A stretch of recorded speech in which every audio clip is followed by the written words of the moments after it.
Garage. HD Studios presents The Garage. Thanks for having me, y'all, for sure. Yep, just tell a little bit about yourself, who you is, and what you doing. Well, JayBird Slimm. At the park with my homies and it's summertime. We barbecuing, everyone's having a good time. Men lying on the boulevard beating hard. Music's banging in my trunk and we Originated, of course, north side, Toledo, Ohio, right here at Wilson Park. First, I want to shout out Toledo, Ohio for doing such a great job on the park. A lot of kids out here, a lot of activity, a lot of new stuff. Put a lot of money into this place. Rebuilt Woodward High School. This is where I went to high school at, you know. Yeah. This is where I played as a kid, you know. Shit, this is where I stayed away from as a kid also, though, you know what I'm saying? It was fucked up out here. Hell yeah, it was bad. The gangs was bad, you know. This was more like a blood, you know, the Bloods ran the north side of Toledo, and this was more like the headquarters, you know what I'm saying? This in Rock Creek, they would go back and forth every day, probably 20 times a day. You see the same motherfuckers from Wilson Park, you walk over to Rock Creek, you see the same motherfuckers over there doing the same shit. It was just a north side thing back in the 90s, you know. Actually, Booby shot his video, not his video, his album cover picture was at Rock Creek, actually, off Central, over on this side. He was the first one to, Booby, he was the first rapper out of Toledo to drop a cassette tape back in the early 90s. Oh, is that the one you shared on? Yeah, Booby Trap, yeah. Like Rest in peace, Booby. Booby died. Okay. Yeah. Yeah, we know you a hip-hop head, you know. Yeah, I know a lot about Toledo. You know, I definitely kept my ears open to the streets. You know, that's one thing I did do. Yeah, and matter of fact, where you used to work in a music store, didn't you? Hell no, but I lived at Ally Records though, so I bought everything out that bitch. Back in the 90s, bro, they have all the underground shit coming through. No, when you used to be on the west, what was you doing? Oh, well, actually I had a store called No Limit Wireless. Oh, okay. And what I was doing was selling CDs up out of there of our music and other artists, just like a used record store type deal, you know, but had t-shirts, had whatever in there, you know, just miscellaneous items, you know. And where was that located at? That was on Woodstock, off of Door Street. Yeah.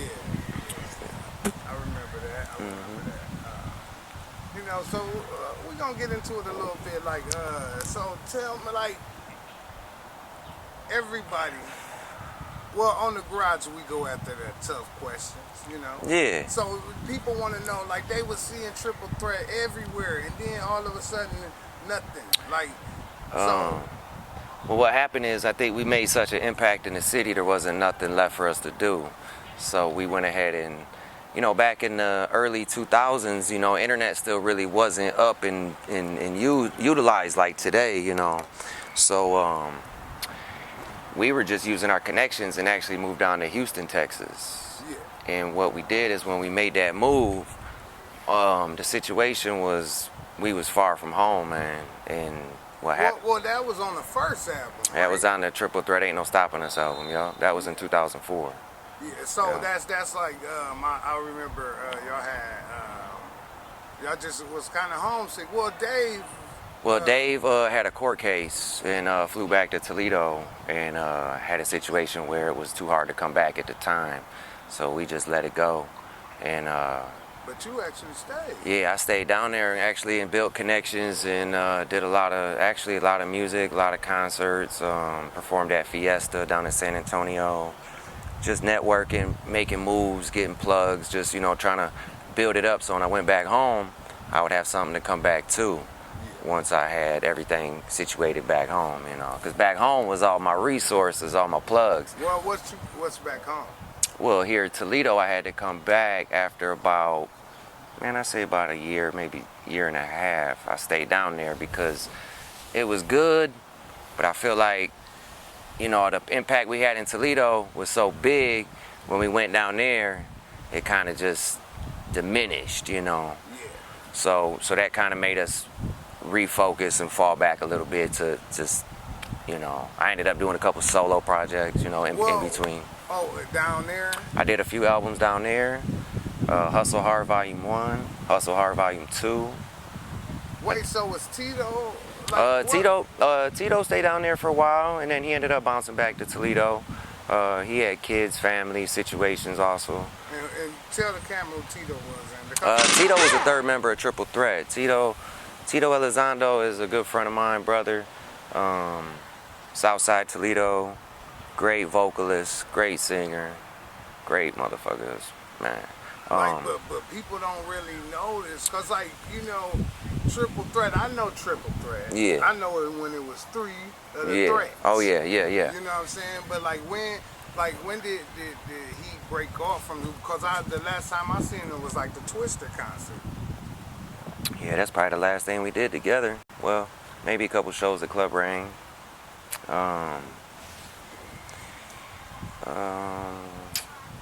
Tito, I don't know. You know, we went to Houston, and once we came back, it was pretty much, it wasn't over with, but everybody had to refocus, you know. Everybody had to, you know, spend a lot of money in bad situations, you know, bad investments, I should say, that held us back from doing other things, you know.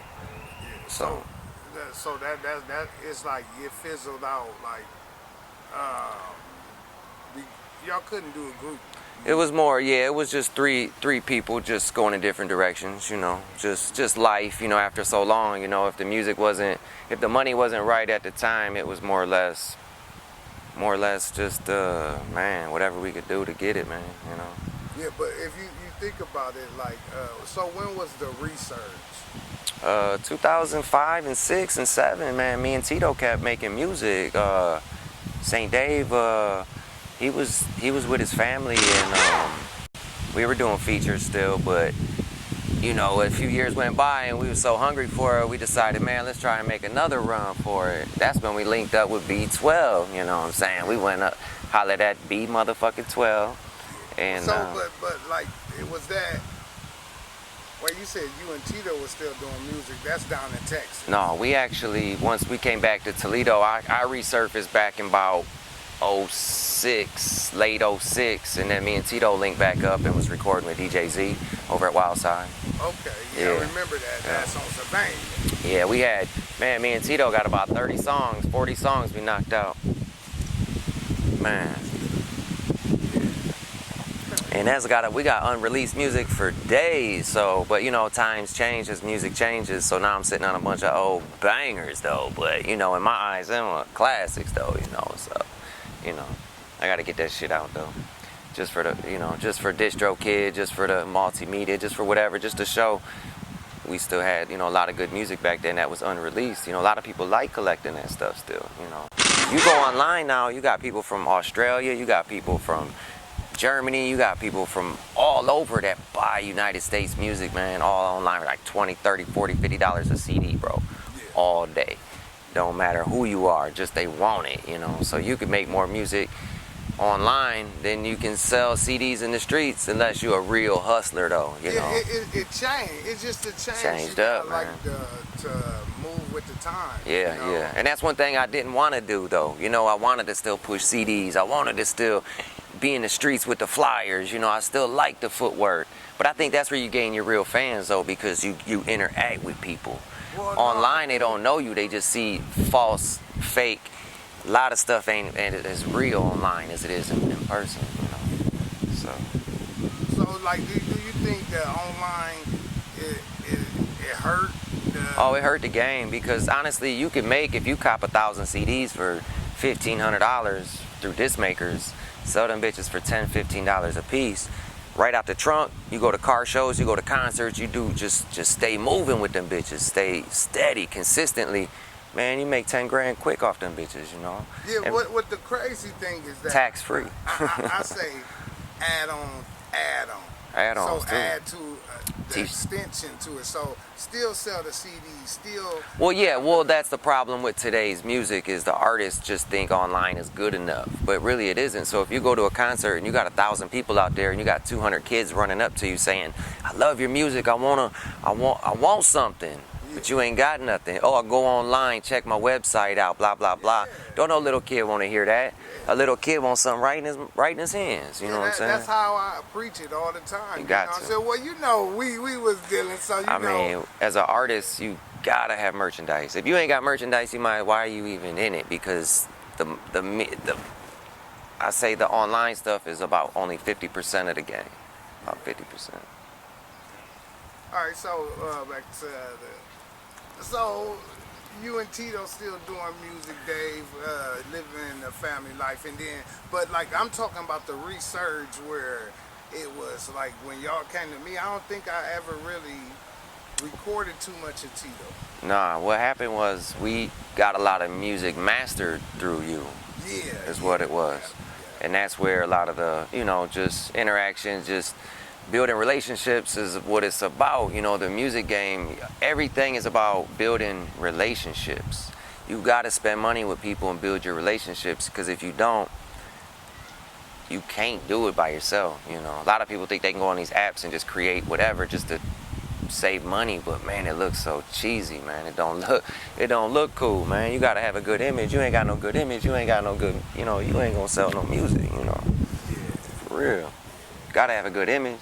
Whole different vibe. It's a whole different vibe. But like I said, add-ons. Take the new, add on to the old. Well, yeah, you doing both together. Now you got a solid grind, you know, because man, you talking money from your sales online, money from your shows, money from the CDs, money from the t-shirts, money just, people like to just, it seems like when it comes, bro. But when you just do it little by little, that it don't never add to what you want it to be, because it's consistent. Yeah, consistency. And that's where I've always been, try to be consistent. I never try to be the best, the hardest. I always just try to be consistent. So motherfuckers be like, man, JayBird, he's still dropping shit. You know, he's still putting out new songs. Yeah, because like if we really think about it, like when we say you were still active, like you did a whole lot of albums in between that little time. You know what I'm saying? Yeah, I got at least 10 albums, but at least 20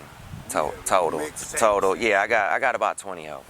Yeah. But like, so the reason why I said when was the research, because like I started Team Dream 49 researches thing. Man, I think that's when you were on. Where was you after Airport? No, where was you after Airport? Buckingham Airport, North. North. Damn, so we started, okay, so what happened is I almost died back in 2012, so that shut everything down. I was out the game for about a good year and a half. Okay, wait, so like you can't kind of do that, so I just died and then you just moved the fuck on.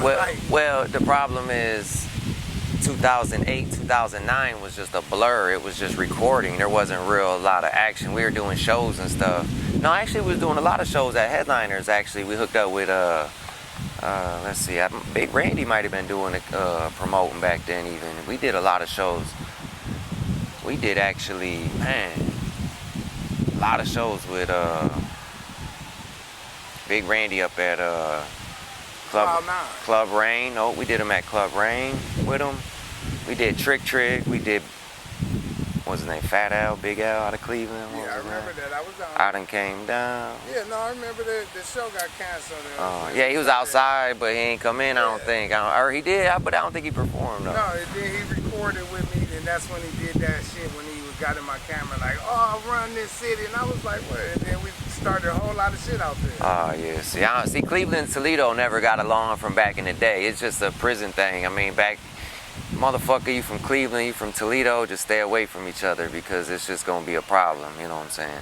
But there's some cool cats out of Cleveland though, but it's just, you know, locally Toledo, man, we just hard heads, man. You know, we look at our music scene though, we can't even come together and really, man, we could be a Houston, we could be a Atlanta, we could be bigger than New Orleans if we wanted to, but again, we ain't got our own sound like we should have though, you know.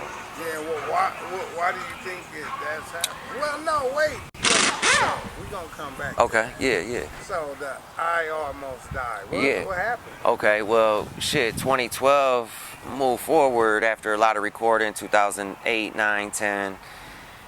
I moved back to Houston in 2008.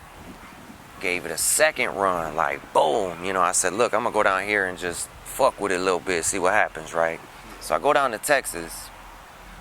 That shit went down. Main Street, Club Trans, motherfucking lot of clubs down there, just a lot of fun shit, right? But what happened was I got caught up in just having fun. You know, instead of trying to do music, I'm doing everything but that, you know. It was just, you know, got caught up in the moment. So I ended up coming back to Toledo in 2011 or 2010-ish. And, man, it was just like it was night and day. You know, I was living it up in Houston. I come back home, it was over with. There was nothing. The music scene was dead. You know, I was just, man, it was just like, what do I do next, you know? Man, I ended up, shit, I don't even know. I ended up in the hospital. Shit, I almost died with congestive heart failure. So, okay. So that set me back from like. Yeah, no, actually, I remember that time. That was 2012. Yeah, because you was hard-headed as fuck. You was still doing shit. Man, the body was just couldn't keep up with the brain, you know what I'm saying? So it was just so much going on. But there was more to it, though. I think the hospital fucked me up for real, though. I went in for some stomach shit, had a GI test, came out with a heart failure. So, you know, motherfucker fuck you up, man. They just hide that shit. Yeah, and then, you know, look, you know what's crazy? Like, we don't talk about shit like that. You know, and that's why I think shit like that in the hood happens a lot. Because if you notice, right around that time, we were shooting some pictures. And I was like, we was kind of joking around, like you had a bunch of t-shirts on. I always double up my t-shirts. I was so motherfucking skinny, yeah. You know what I'm saying? I try to bulk up with the t-shirts and shit, try to look bigger than what I am, shit. Yeah, but no, you know, like, that's why I said, like, you know, people don't talk about things like that. Like, so if we, you know, we could have probably helped you to, no, actually, I think we did by doing music together. Yeah, that, you know, and after that, it took me about a year to recover. And then, still wasn't ready though, man. But I said, fuck it, man. That's when me and St. Dave linked back up and did the research. So, but I was fucked up, man. I was half dead. I was still trying though, man. I was out there giving it my all, bro. I was, man, bro, I go like, name one of the shows that you, like, that's videotape, that you was not you, like, you know. Well, we got shows from like Iggy's. We got shows from Eastside Cantina. We got shows from the pool room. See, I'm thinking about the Eastside Cantina. Yeah, Eastside Cantina. It's like, it's something like sticking in my memory that I remember you were saying to me, like, I ain't feeling up to part. Well, yeah, and it was just running me down, man. So I kept trying, we trying, me and St. Dave. We grinding, though, because we dropped Love My City. We recorded that at your studio. Shit, what was that, on Monroe Street? Yeah, that was when we was in the Wash. In the Wash, yep. We recorded at the Wash, and then we did This Is How It Is with Fabian at the Wash. Yeah. We did that one.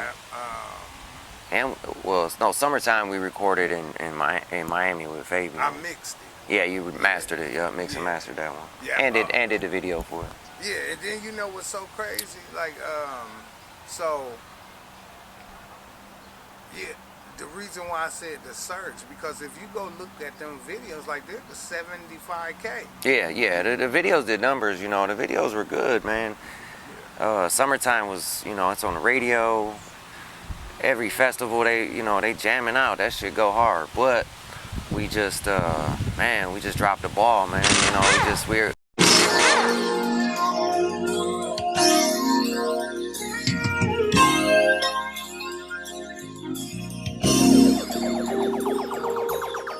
Light the fire for the barbecue.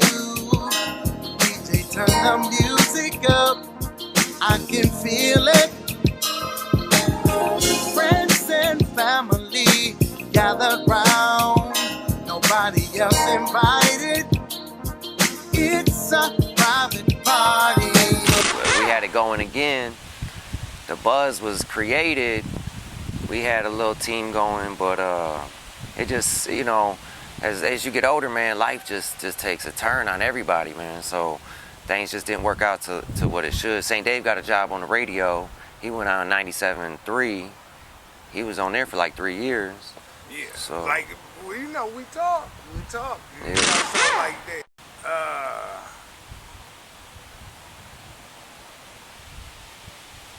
Yeah, that was like a brick wall. Yeah. That really, what happened was Fabian was in Florida Well, Fabian. So was y'all trying to bring Fabian to the? Well, we wanted to actually bring Fabian in the group, kind of, meaning we had 2-3 nice songs with him that was just hot, you know, and we just felt comfortable as the three of us, you know. Yeah, so it felt right, you know. So we just, you know, but he lived in Florida and we in Ohio. It just, you know, we tried to do radio interviews. We had this pop up, but he wouldn't, you know, he could only make a few. But, you know, unfortunately we didn't become a group, but we should have though. We should have. That would have been hot. That would have been hot. For real. The streets wasn't ready for that though. But, you know, it is what it is, you know. So, alright, you know, I got a hit, but I ain't gonna hit. Right. I got a hit. So, right. Like, cause, like I said, I feel like that was a wall. Yeah. You know, so the day, same day, the 97.3 thing, like, do you think it benefited y'all? No, it really could have, man, but I was so sick at the time that it was almost like, go ahead, bro, do your thing, let me get better, you know, and then we'll, you know, because he kept saying, come to the station, come up here, come do this, come do that. But I was just, you know, in recovery mode, man. I just wasn't, the music was probably about the last thing on my mind at the time. When he got the job at Hot 97.3, I think God just gave me a chance to get better, man, you know, so. But it did mess up the music though, because we didn't utilize it like we should have. Because being on the radio, you got a lot of opportunity to put yourself in a good position, you know, with a lot of people, you know, a lot of shows. So did y'all talk like y'all just, it was a mutual? Yeah. He, you know, I was happy that he got the job.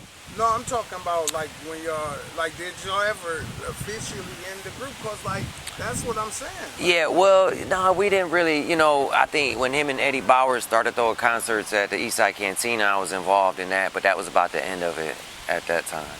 So, yeah, I just lost the motivation, was gone, man, you know. For a group? Or cause you still do music now?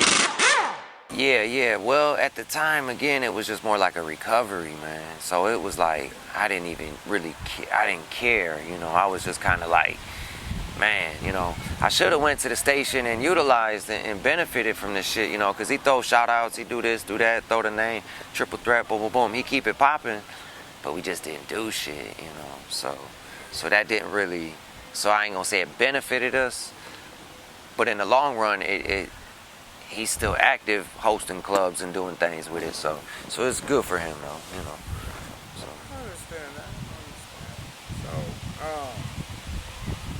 So after that, like, let's talk a little bit about the resurge of the resurge. So that's the JayBird Slimm. You know what I'm saying? Yeah. Now that came upon, say, about 2 years ago, man. You know, I think.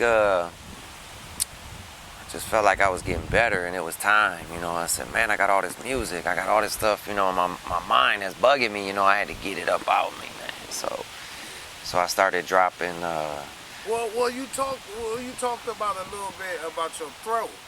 Yeah. Like, so what's the difference? Like, is it like? Well, a lot of people be like, man, you sound crazy, bro. Like, you sound like you yelling, you sound like you fucked up. You know, what happened was the acid reflux was so bad in my body that from throwing up so much, it split my throat and I bleed in my stomach. So they had to do surgery and repair it back together.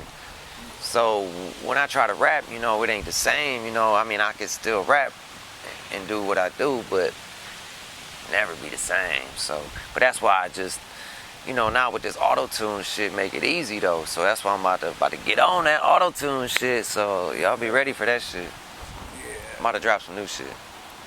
So, like, the change is like deeper, like raspier. Yeah, a little more raspier, but have you recorded a song yet? no. Like, Well, you know, it's been about, man, last summer I did an album last summer, and I was gonna master it, get it ready for this summer actually, because it was kind of done late in the summer, you know, fall was coming. So But I ain't do nothing until like March, so I started dropping singles with just album covers. Yeah. Or single covers, you know. But I didn't want to do no videos yet and shit, drop some weight, you know, I'm trying to get my weight back up, trying to feel good, look good. You gotta feel good when you do music, you know. You can't be, and that was the problem, I think, when me and St. Dave actually got back together and did the nice run that we did. I think it was just my health wasn't, I think I jumped the gun is what happened. If I'd have waited another year and then did it, but then again, we might not have had them hits then, you know what I'm saying? So. Yeah, well, you know, right now, honestly, I'm living by a different model. Jump the fuck off the board. Yeah. You gotta go. Yeah. You gotta go, cause like it's time. Yeah, it's time. After we've been working on this for about 6 months, you know, we got a lot of interviews in the bag. One day I just felt it on my soul to drop it. Right. So I dropped it, and then I see fucking 6 other podcasts that's dropping, that's doing shit. Man, Whack 100, he's killing shit. He's over there beefing. Him and 6ix9ine, what's his name? Tekashi 6ix9ine, going back and forth. That shit funny as fuck, man. He's beefing with 6ix9ine? Well, he was managing him. Yeah, I know. But what he's doing is he's calling him out on the podcast and all the whole shit he's doing, man. That shit's so funny, man. You gotta look that shit up, man. You know he the police. Yeah. Oh man, what? 6ix9ine is a. No, I'm talking about Whack 100. Well, Whack 100. He the FBI. He's getting involved in way too much stuff. Somebody gonna take his ass out, man. Man, nigga the FBI. Like, I don't know. He talking. He think he a Pyru though, so he think he a Pyru. No, yeah. But they say Vlad the federal agent. No, he is a. He's a journalist who gets people caught up. He a journalist that do his fucking job. Yeah, and he asks a lot of questions that a lot of people shouldn't answer though. Yeah. You know, or they should answer it more. They should think about it before they answer that shit. You know. Like come on, man. Like some shit you just don't admit to. Right. Yeah. Cause you. Like just this is for exercise purposes. Like, but like you know, JayBird, remember when you shot dude in that parking lot? You know, well, why would I do that? You know what I'm saying? Because I'm the fucking FBI. Yeah, you don't do that shit though. Yeah, but a lot of people call cases off the podcast, but we just gotta be intelligent, you know. If you're a rapper and you're making music and making money, it's almost time to leave the street shit alone because you can't do both, man. You can't because you got court cases, you got this, you got that. Now you're on probation, you can't smoke, you can't drink, you can't sip, you can't do none of that. So what you fucking up? You can't live both. You can live the life and then change into a businessman. Yeah. And then that's where things pop off, you know. That's how you get it, you know. Yeah, well you got a brand at some time. You know, you're branding, you go into branding purposes. Well, that's what I'm branding JayBird Slimm right now on t-shirts everywhere. JayBird Slimm, same logo like Spice One had back in the day, like Esham. They never changed their font on their name. Every album, it was the same Spice One. It was the same Esham. Jay Prince. You know, he got the keys to the street. He got the formula, like he passed it on to Master P. Yeah, Rap a Lot. Well, Master P was a man. No, he got it from they didn't say it. He got. Well, Master P seen Jay Prince in a club and said, "Man, what you do?" He said, "Man, I'm a record owner." He said, "Man, I want to be that." He said, "I want to be that. I want to be just like that." Yeah. And that's what Master P did. Is he went out and he created No Limit Records, man. Well, no, he said. Like I listened to Master P from day one. Mama's Bad Boy, all that shit, man. I mean, I still got the shit at the house, bro. Well, no, they said the formula. You know, because he had Rap a Lot and he had the formula, and he passed it up to other black people to do the same thing. For sure. You know what I'm saying? The blueprint, yeah. Yeah, the formula. Yeah. And it's nothing like a motherfucking right formula. You know what I'm saying? So, you learn from the right people, you can make a lot of money out here, man. Yeah. And again, it's about building relationships, you know. Jay Prince, he had connections in California, everywhere. So he had rappers on Rap a Lot from every part of the world, for real. A lot of people just thought they was all from Texas, but nah, man, he had like CJ Mack, not from Toledo, CJ Mack, but CJ Mack from South Central, man, and Papa LQ, all them dudes was dropping a lot of shit on Rap a Lot back in the day, and everybody thought they was from Texas, but they was from Cali though.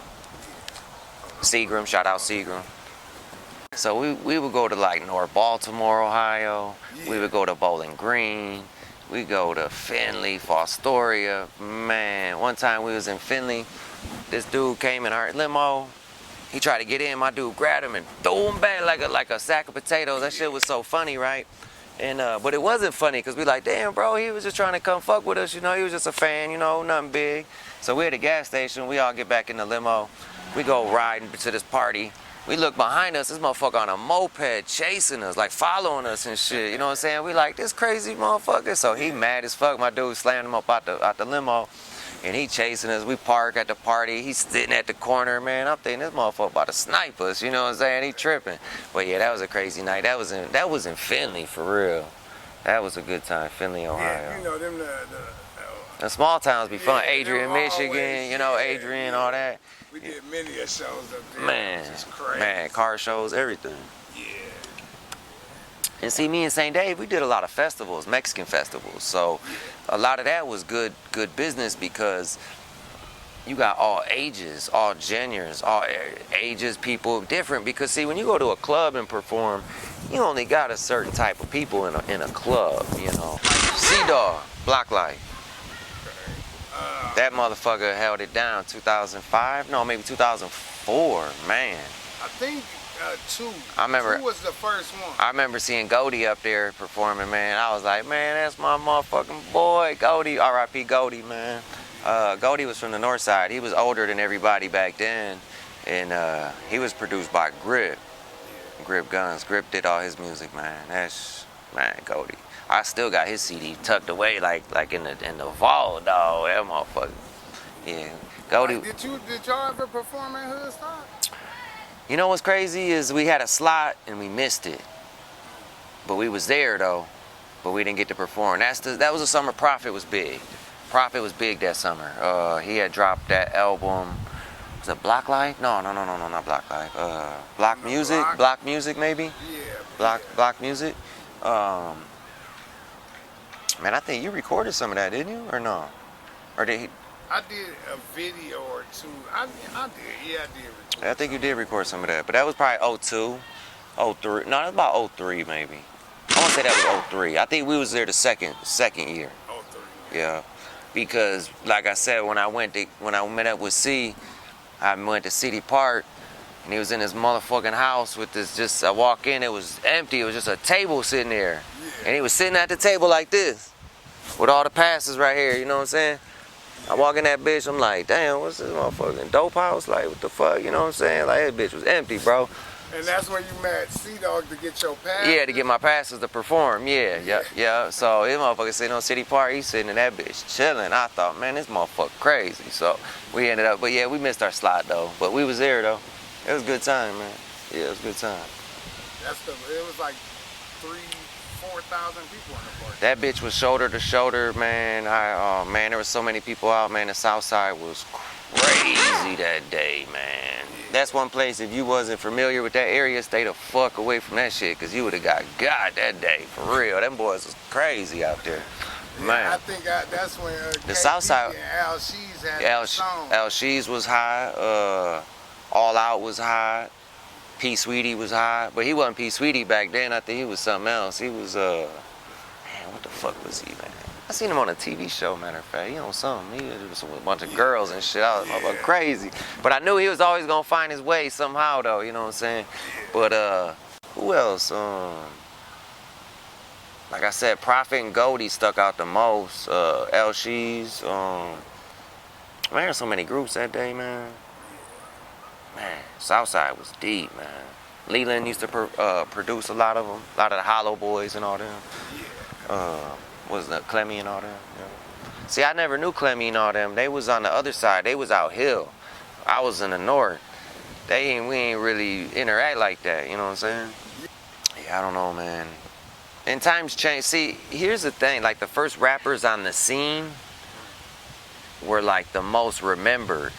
Because a lot of these rappers came and went, you know. There was a lot of artists that rapped for a year or two and just quit, you know, because Toledo, again, didn't have those outlets to get them out like that.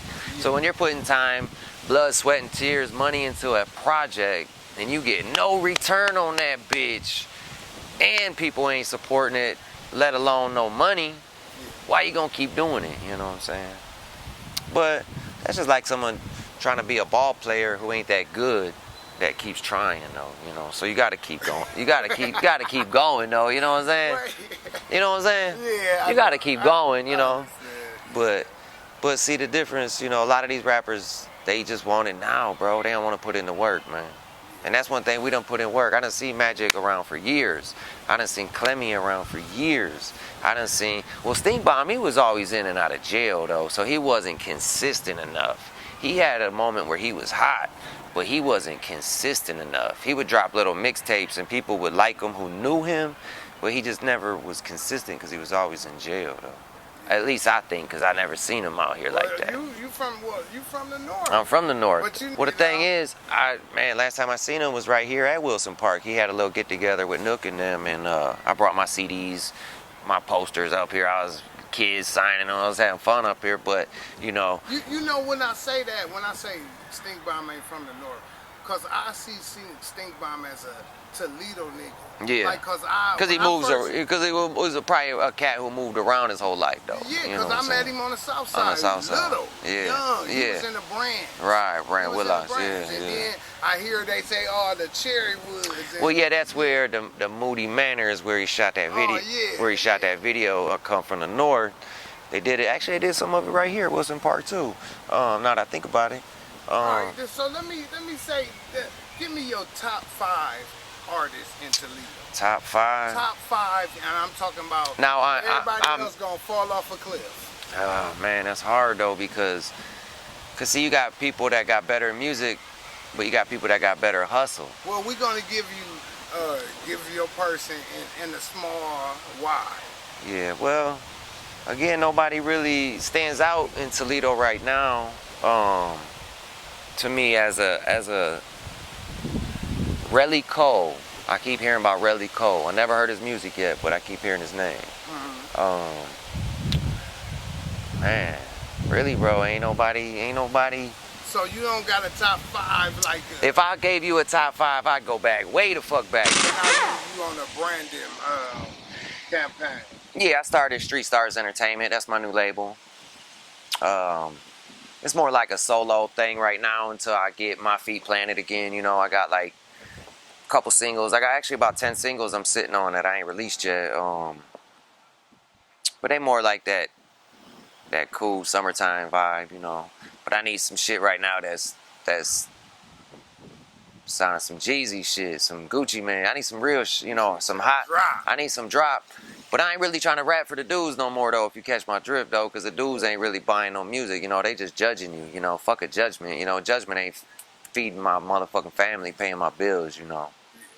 So really, man, trying to rap, you know, for the city and for the dudes that don't even support you, man, I'm making music that I like, that I feel like everybody gonna like. So it's so, you know, I don't cuss a lot, you know what I'm saying? I try to keep the cussing down, try to keep that minimized for the kids. Make it grown music, Yeah, trying to, not be the problem. like Scarface just said, if you 30, 40 years old still rapping, which is fine, completely fine, which everybody should, you know what? See, here's the problem. Is a lot of people go by judgments. And a lot of people will say, man, you 30, 40 years old, you still rapping, man, give it up. That's bullshit, man. You giving up your dream because some buster who's working a 9 to 5, struggling, struggling, don't even care about life, period. And you over here taking that advice, you know, fuck that, you know what I'm saying? So if you're 35, 40 years old, man, keep rapping, keep making music, keep dropping CDs, keep dropping videos, t-shirts, all that shit, man. Ain't nothing like working for yourself, man, you know? So that's where I got it, to where I'm trying to just work for myself, sell my merchandise, car shows, festivals, outdoor events, shit like this, you know? I could set up right now with a pop-up and probably sell 20 t-shirts out here, you know? That's just money in the pocket, you know what I'm saying? So, I mean, you got to get on a grind, get a stamp, bam. Like, you know, like you said, like Rap A Lot, got a stamp, you know what I'm saying? That stamp sells. Dope House Records, when we fucked with Dope House, that stamp, that shit sells, you know what I'm saying? Yo, I seen that shit, you know? So, you know, the rap game is good to a lot of people, but it's bad to a lot of people, man. So, So, like, all right, what do you think is wrong with Toledo music? Well, see, we never had no outlets, no A&Rs, no scouts, nobody to direct us. So our city is lost. So all we're trying to do is sound like anybody that's hot because we want to just jump. We don't want to grind from the bottom to the. I mean, we do grind from the bottom to the top, but you got to think a lot of these cats, they want to just make a hit song and just be popular overnight because the internet done did that shit for a lot of people. So a lot of people don't want to take that route no more, where you got to put in that footwork and go. A lot of people just lazy with it, man. Now you can plug in a microphone at home and record on a computer and put a song out in the same hour, 2 hours. Like, who was somebody in Toledo you watch? Like, Oh man, I used to watch Hell's Kitchen, Stink Bomb. Shit, there was a lot of groups back in the day. Goldie, man, I always liked Goldie, was good. Man, All Out. Man, I liked a lot of groups from Toledo, man. like I'm talking about now. Like, you listen to any young people? Or? No, you know what? Ain't nobody in Toledo really caught my attention right now because it all sounds real similar to what's already out there, So I can't really.